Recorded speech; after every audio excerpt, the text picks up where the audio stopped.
Hey everybody, welcome to She Prayer Journals. I'm Gina Duke. I'm using my book, Organizing Your Prayer Closet, which includes a structured prayer journal, 60 weeks worth of weekly worksheets. There's 10 compartments and there are 10 chapters that share with you how to use the sections. So it's a great instructional and has a lot of great prayer tips as well. I call it the Prayer Closet Organizer. And so, really, you don't have to have a prayer closet literally in your home. This can be a great portable prayer closet. And so this was voted 2014's best book on prayer by Christian Retailing. And here is the new revised and expanded copy of Organizing Your Prayer Closet. You can order this on Amazon. You can order it from Lifeway, Barnes & Noble. You may even see it on the shelves there. But it is a great prayer accessory. It's a great prayer help. It's a great prayer facilitator.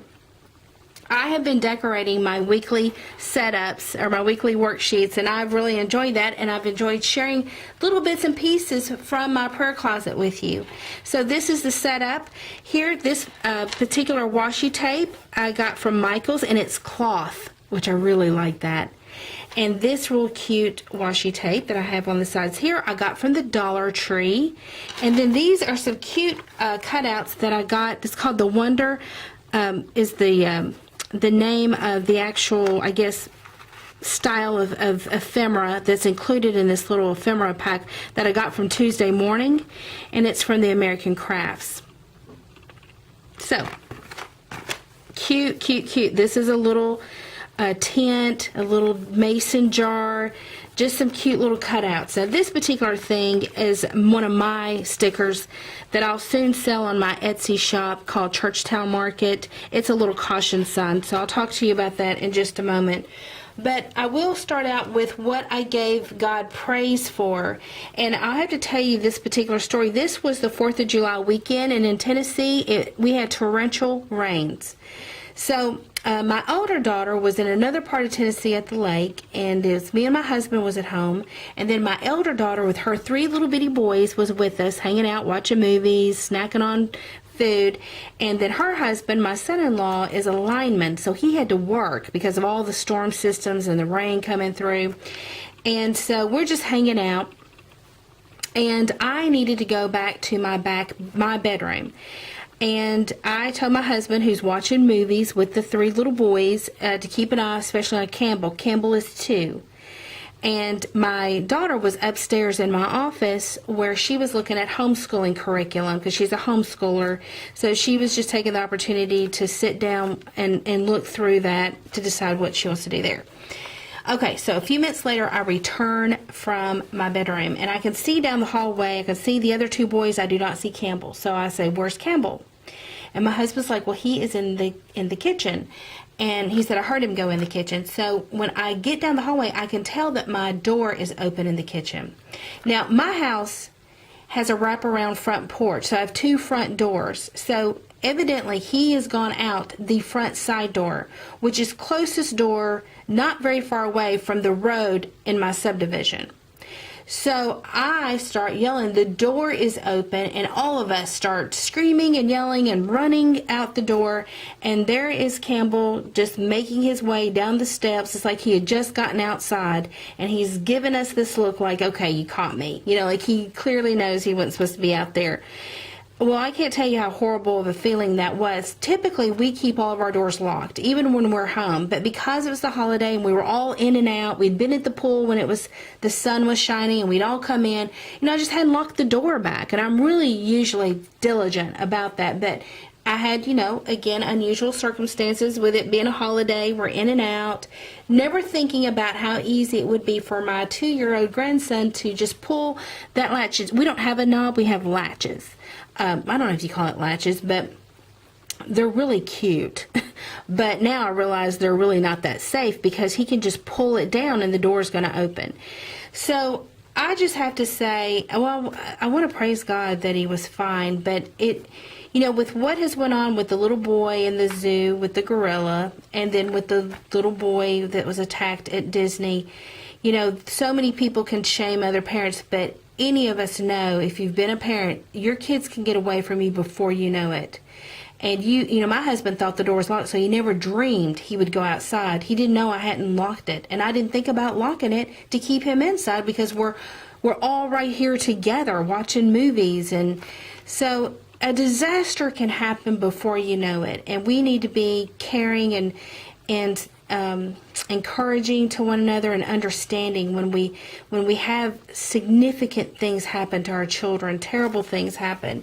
And so when something like this happens, it not only am I thankful to God, but I pray for those people that have not had the same kind of outcome that we had that day.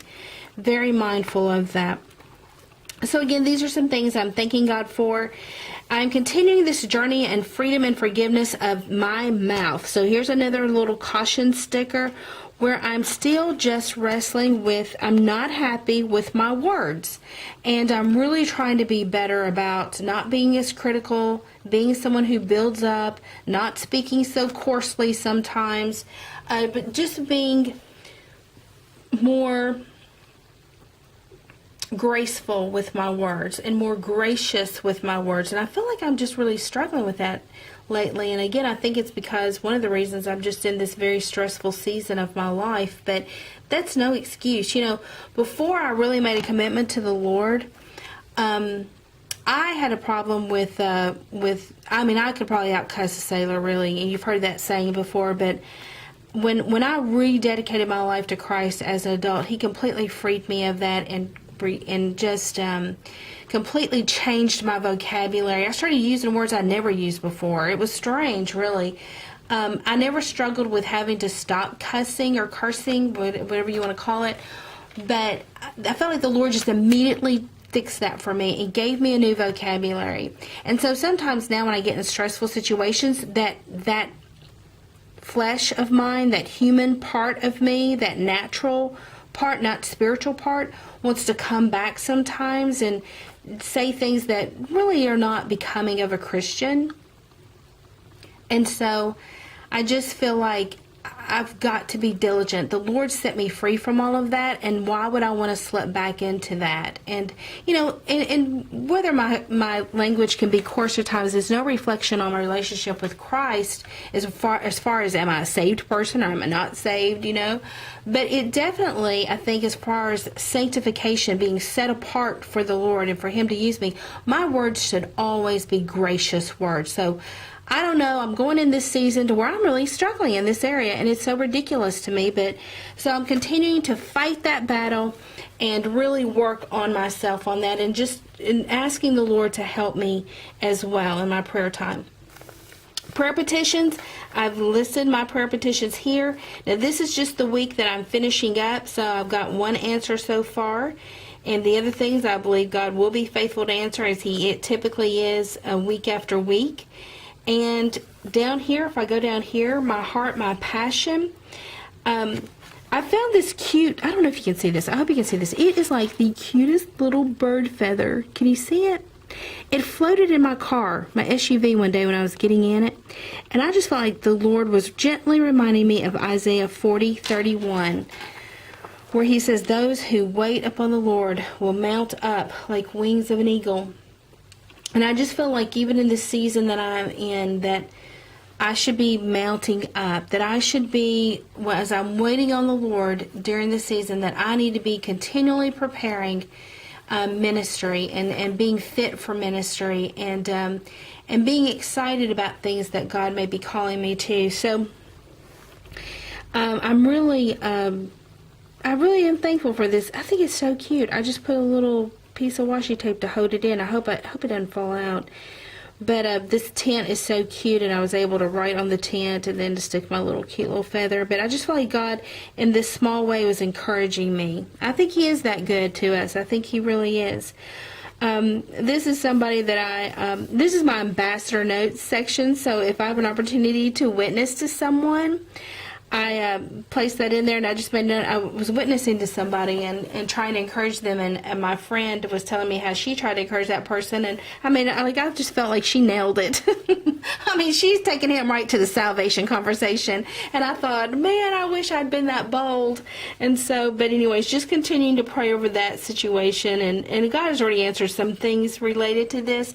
but obviously the whole part of it is helping people, is reconciling people to God through Jesus Christ. And so I just made a little note about how I just felt like she nailed it. And when I see people really demonstrating Christ that way, it encourages me. It's like, I want to be that bold. I want to be that, close to the Lord. I get encouraged by other people. I feel like it helps me to up my game and commitment, because we can get sloppy. Just like I'm dealing with this crap with my mouth, I feel like I have just gotten sloppy. I've gotten stressed out. I've gotten overwhelmed. And now I'm just,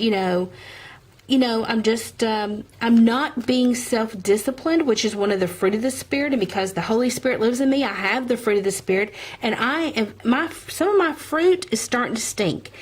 I'm not keeping it ripe. I'm not, it's just not where it should be. And so self-discipline is one of the fruit of the Spirit. And I really have gotten sloppy with that, actually. I did not have any insight or updates to put down here. I didn't feel like I had anything that the Lord spoke to me specifically and things that I would need to follow through with down here. So it does look a little bit bare this particular week. I wish I could think of one more little note to put down here. And